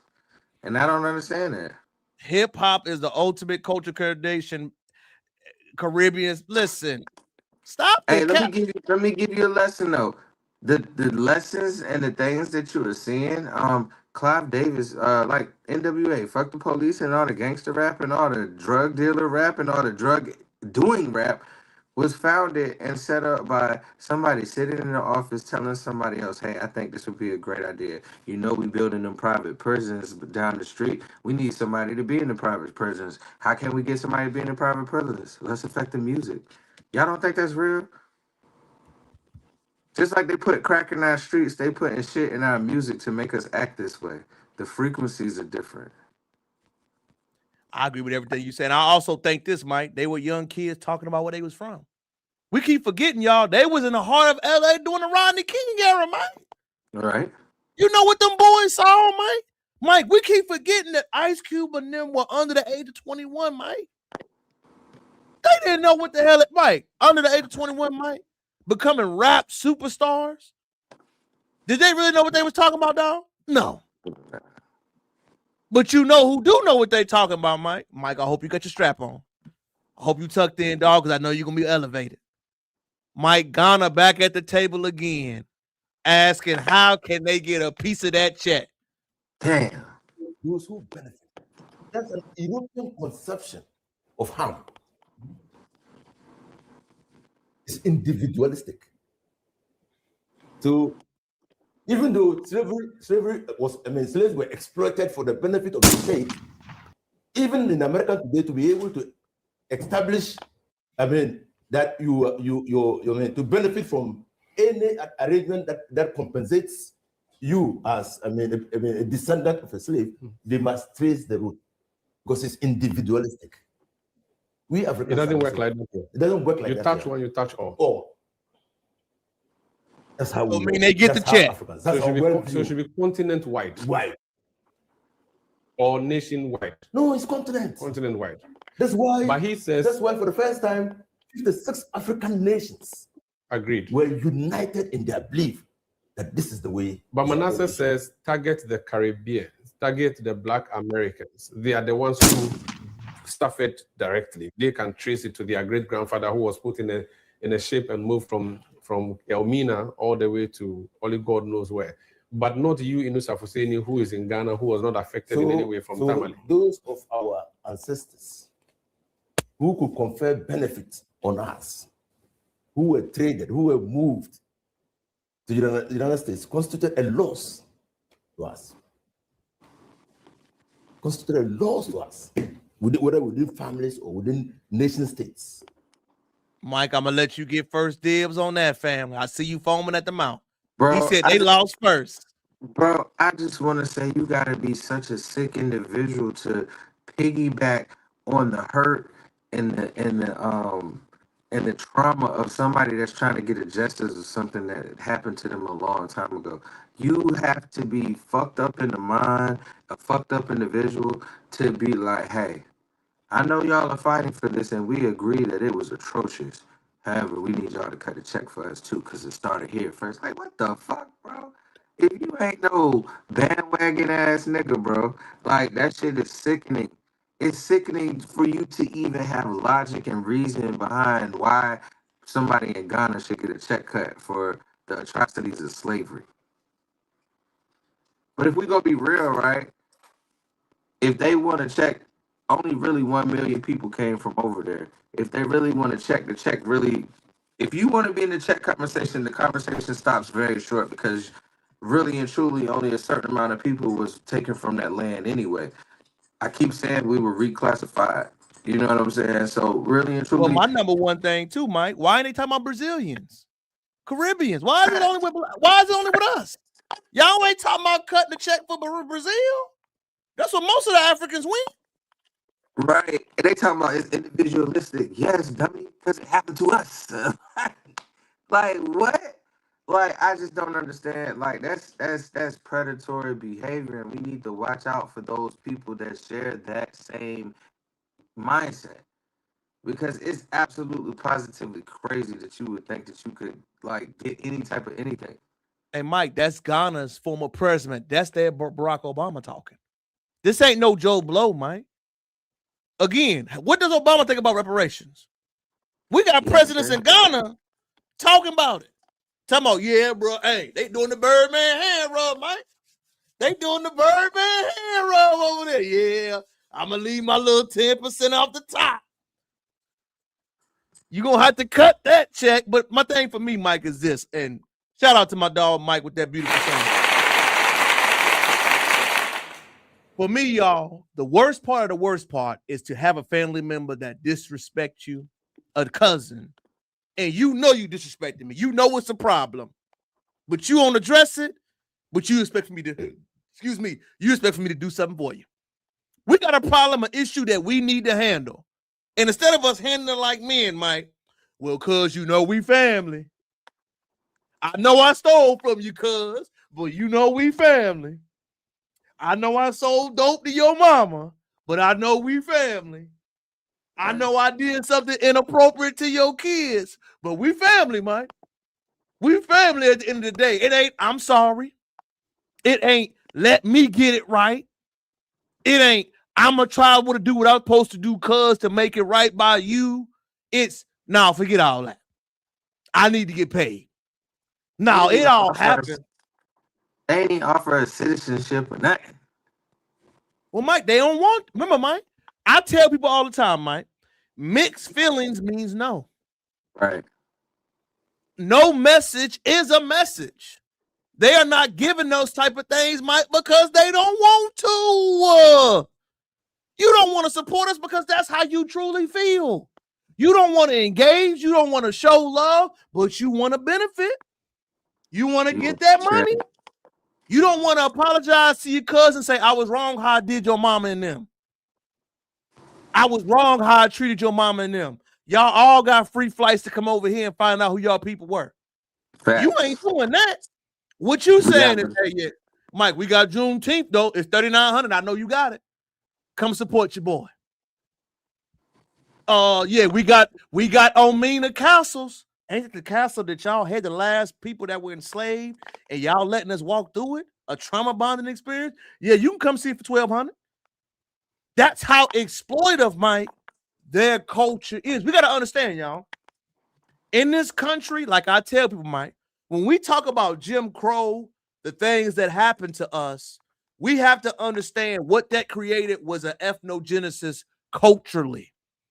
Our culture and how we do things is very different from a lot of people outside of America, Mike. We ain't got no culture trying to get over on you, Mike. We ain't got no culture of scamming. We ain't got no culture of stealing. We ain't got no culture of trying to finesse you. I would never try to finesse Mike. Mike ain't never trying to finesse me because that ain't culturally how we're built. But a lot of people, Mike, they could be your cousin and scam you. They could be your brother and hurt your daughter and don't say nothing, Mike. I could tap your girl on the butt in certain cultures, Mike, and that's just charging to the game. It ain't, bro, Mike, my bad. I ain't mean to do that. It ain't a part of that. So what you're hearing, y'all, I want all black people, black Americans in this country to understand that's how they truly feel. Why you and Mike keep harping on this message? Because there is no there is no love like that. You got a president. Obama ain't saying shit. But you got a former Ghana president on live, Mike, rubbing their hands like Birdman. Yeah, I'm going to need my check. I know we did y'all wrong, cuz, but we ain't individualistic. We going to bust it down. Whatever money you get, let me hold it for you. Then I'm going to give you something off the top. Hey, I went to the UN. I went to holler at them white folks. I went to them white folks and said, what y'all did was wrong, but I ain't say what we did was wrong. I went to them white folks to try to break bread, but I ain't trying to break bread with y'all. So then you don't wonder why the pushback is so strong. Because it's disrespectful. It's disingenuous. And you do not want to help nobody. Mike, our last two topics for the night, y'all. Mike, this is a terrible topic, Mike. It is. And I hope you're sitting down for it, dog. How we always critique interracial relationships amongst the brothers, Mike. I don't know if you know the story about Ashley Janae, Mike. She was engaged to a white brother. And the white brother and her were engaged in Tanzania. And on her birthday and engagement, Mike, she ended up dead. The story is not funny, but what people are saying, Mike, they're pulling through her tweets. They saw the anti-black man rhetoric. Black man ain't shh. Only white man could do this for me. Y'all ain't no good. I hate a black man. Don't none of y'all work. We know the talking points, Mike. Mike, is it fair? Is it out of bounds to have that energy with people who make accusations and deal with white folks, Mike? Let's keep it funky. We know white people crazy, but you engage, Mike, and I will say for you to lose your life on your birthday in a foreign country and he fly back, Mike, and didn't say nothing, didn't tell your folks and said you hung yourself, but flew back home. But I'm asking, Mike, is the energy or will your remarks supersede you doing death? I'll let you have that one, dog. Oh, that's a very good question. I think your remarks will supersede you in death because what you get, the power of the tongue is real. And what we fail to realize that some of the things we say we cannot take back. And look at the Gucci Man. Look at Gucci Man tweets talking about snitching. And I don't know how people feel about that, but for her to say white man is putting white men on the pedestal, it's a little bit sickening because your demise. People got to realize the way you speak, your demise may come from your mouth.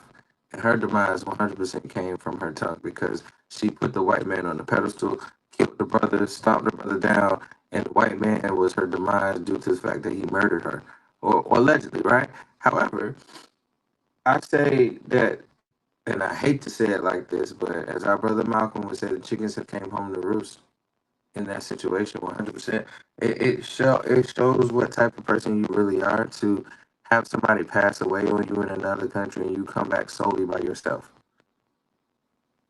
For me, Mike, and shout out to Mike, that I agree, Mike, to even do that and don't even tell your family, Mike, and to not tell your family to engage in them resources, to engage in them tactics, y'all, and for her to not even get the decency to find out. What we have to understand, I want all people that date interracially. Men problems are not going anywhere. If you date interracially, you must be aware of interracial politics. You must be aware of interracial domestic violence. You must be aware that the problems that you will see and face can affect you, and the laws will treat you different. This goes for black men and black women. And it's a tragedy to see this, Mike. But people are stating you rest in your preferences. So do you deserve, Mike, that fervor that we would have, Mike, for sisters who go through the struggle? Or do you get what you get? It's harsh. I know. It's uncomfortable. I agree.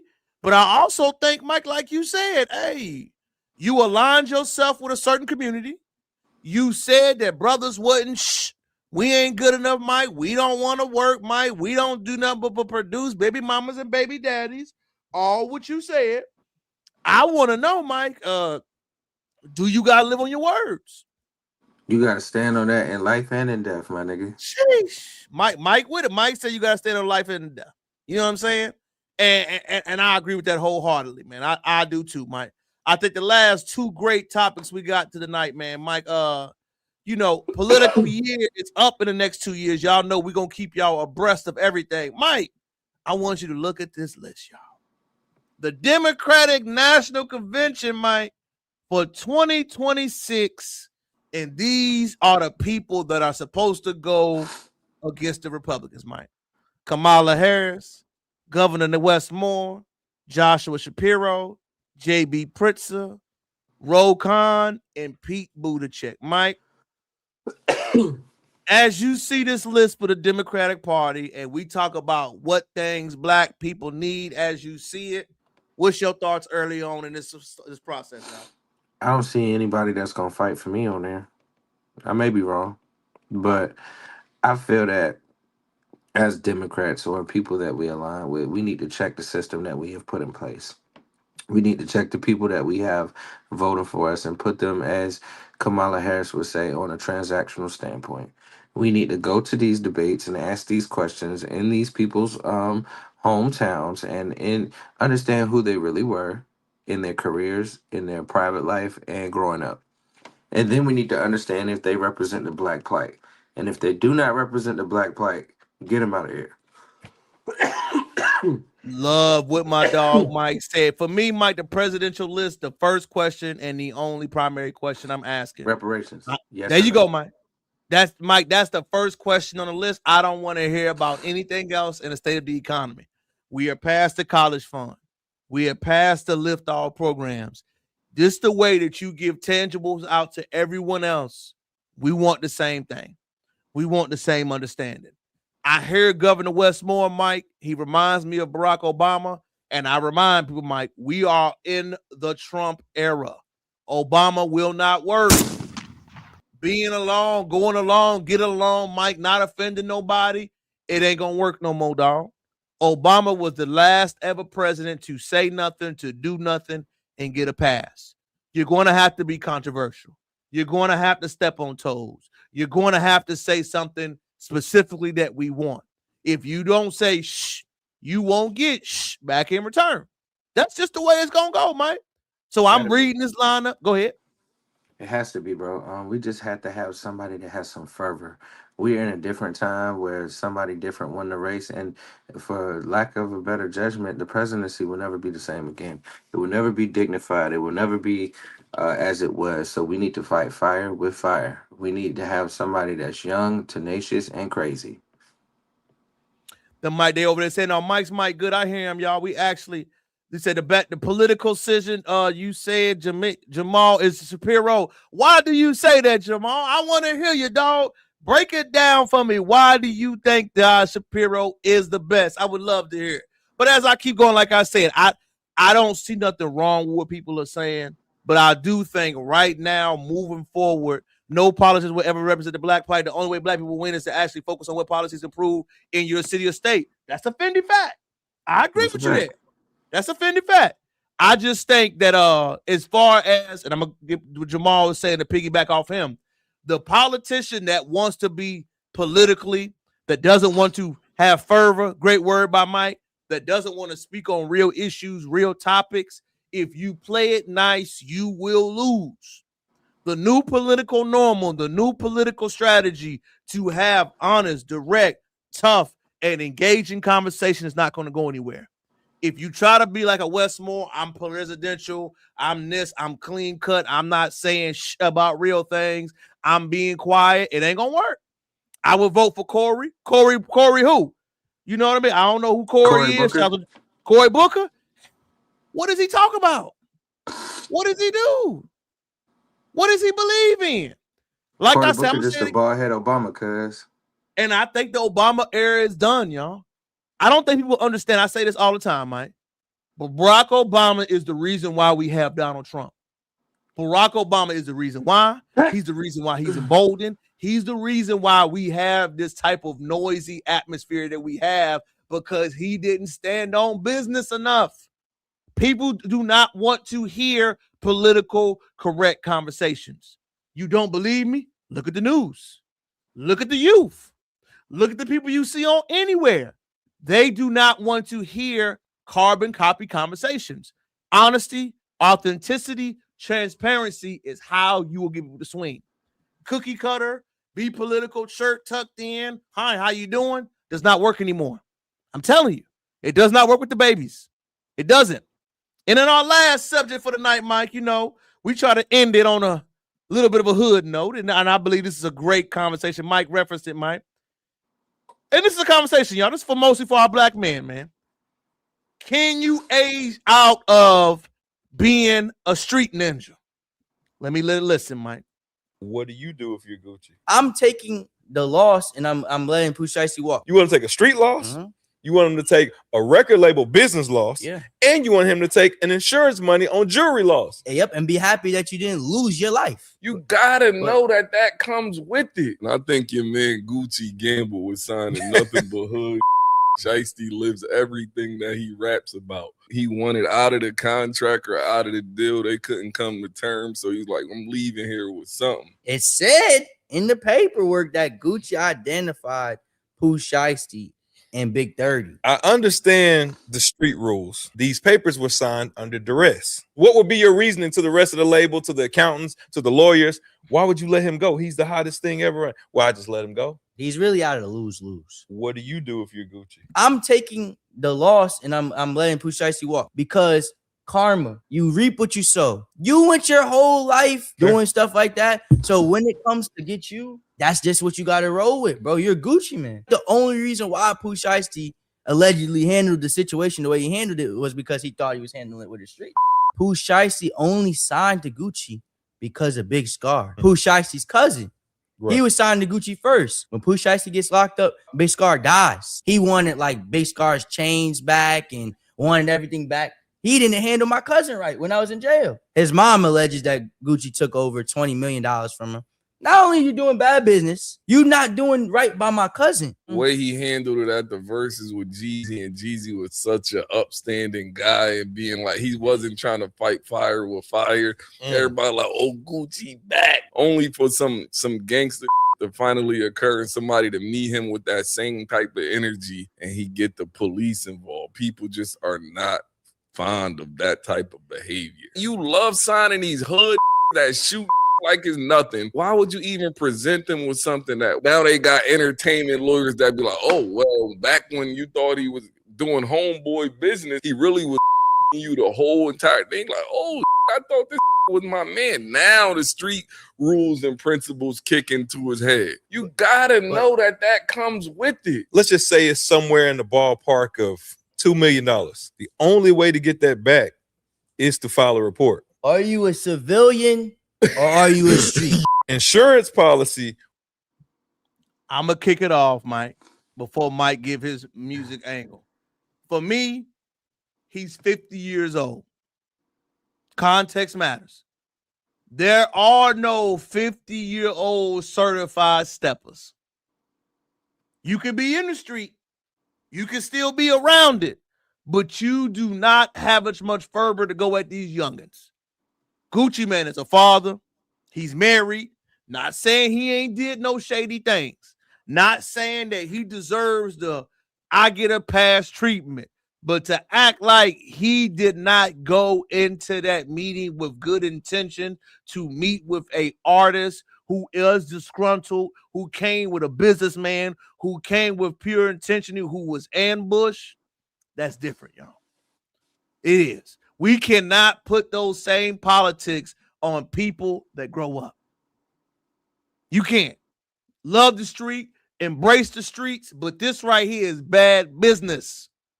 You cannot strong arm someone because you are disgruntled. What happened with your cousin has no correlation with what happened with you. I'm not saying that you're not right for how you feel.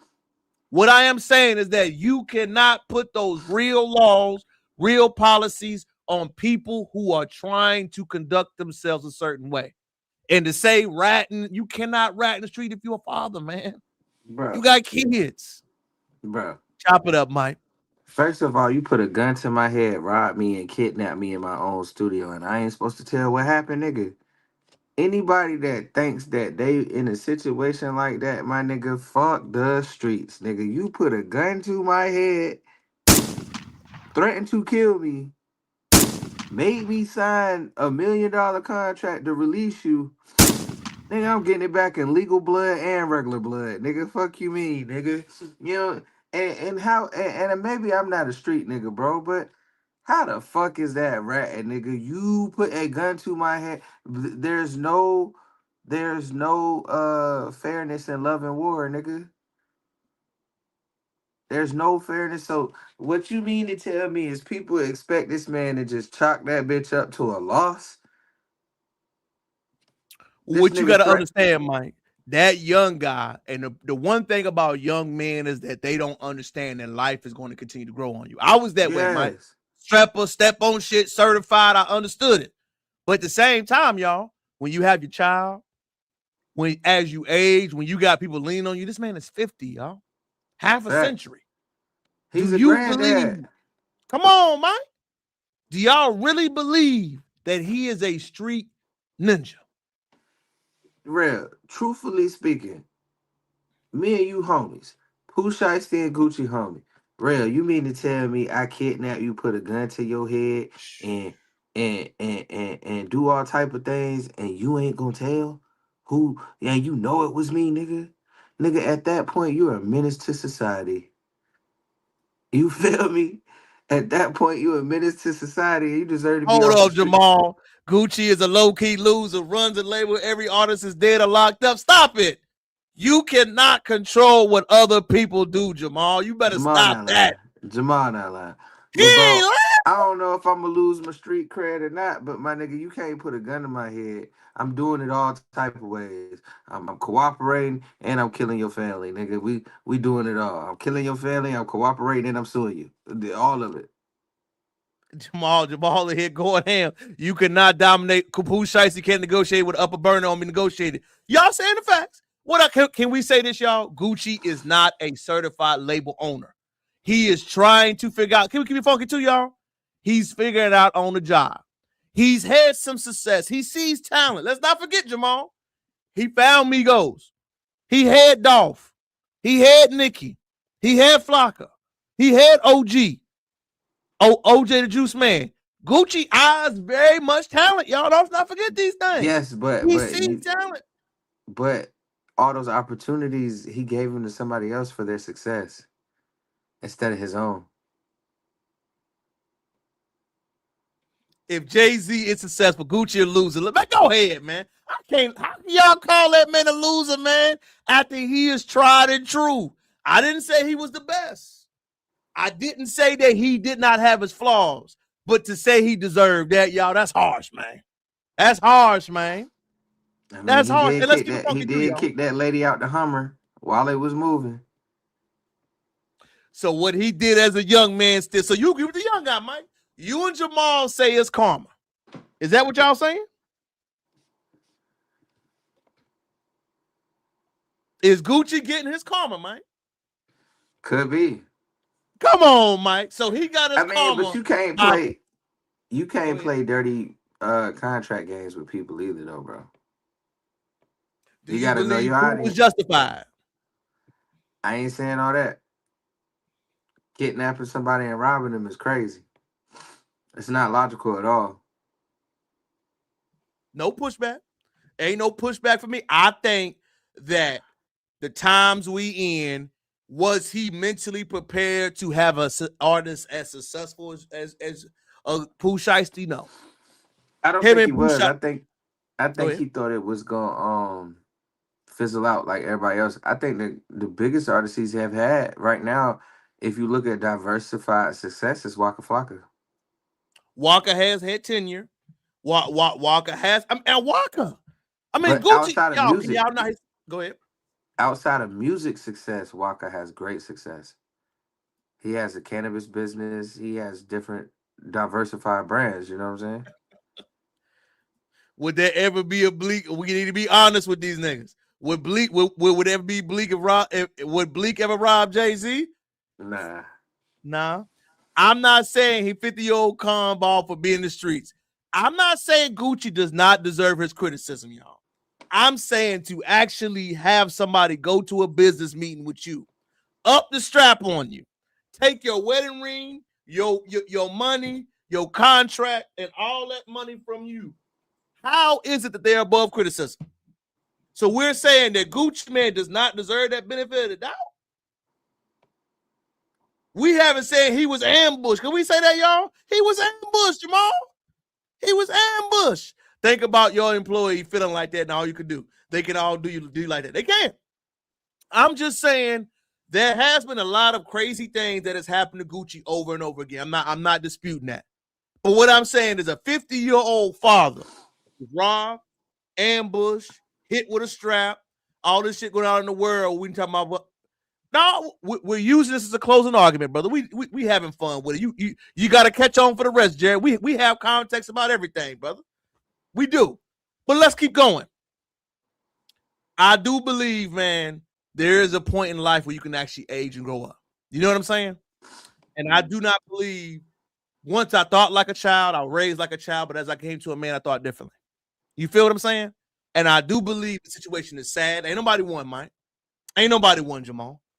And I think the sad part about it is that boy about to do some serious time. He might do the rest of his life in prison, Mike. Facts. So who, Mike? That's an example of having the wrong niggas around you, bro. That's real. That's real.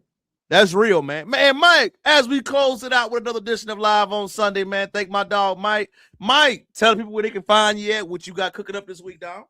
Man, where McCall at? Come find me. Mikey McCall. Hey man, I just been in the tuck. I haven't really been feeling good this week, so this was pretty good. It's refreshing. I love y'all. Always remember there's no struggle without no growth. There's no growth without no struggle. There's no test without a testimony. There's no testimony without a test. Love y'all, man. Be easy. Say something and do something good for somebody this week, y'all. Peace. Shout out to my dog, Mike. Peace. Shout out to my dog, Mike, closing it out for another edition of Live on Sunday, man. Thank y'all for tapping in with me. If you did not know, we had a beautiful, wonderful event that went by this past Saturday, man. Shout out to my dogs, man, that got to show up and tap in. We did have a benefit of Jamal talking crazy. No benefit of doubt at all. No fairness in war. Niggas know who to try, who not to try. You better stop, Jamal. You going hard at Gucci, man. I know you're a West Coast ninja, Jamal. Don't play. I know you are West Coast. So don't be hating on the South. You know I'm a down South ninja, Jamal. Don't play, bro. Come on now. I know y'all West Coast, how y'all do. But on a serious note, we had a good meeting that went by very smooth, man. Great meeting. We had a lot of stuff going on. Next thing coming up for your boy, man, we will be having a give back at Sunnyside. Sunnyside, we will be having a give back. That will be May 3rd. May 3rd, save your calendar. I'm going to make sure to give you more details and more up-to-dates about good information that we got going on. Like, share the live, comment, subscribe. Make sure you check on your people. Again, like I told y'all, book of the week. If you have not read it or if you need it, The Law of Human Nature by Robert Greene. It's a phenomenal read about people, how to deal with them, how to interact. I definitely think you can add it to your library, add the things you read. Phenomenal read by your boy. Next up, I will see y'all Wednesday. Make sure you tap in with me, man. Follow me on everything, comment on everything. I want to thank y'all for tapping in with me for another edition of Live on Sunday. Call your mom, check on your people, Call your sister, call your father, call your loved ones. Tell them you love them. Tell them you're thinking about them. And most importantly, man, make sure you tap in with your family. Until next time, thank you. Put in with me.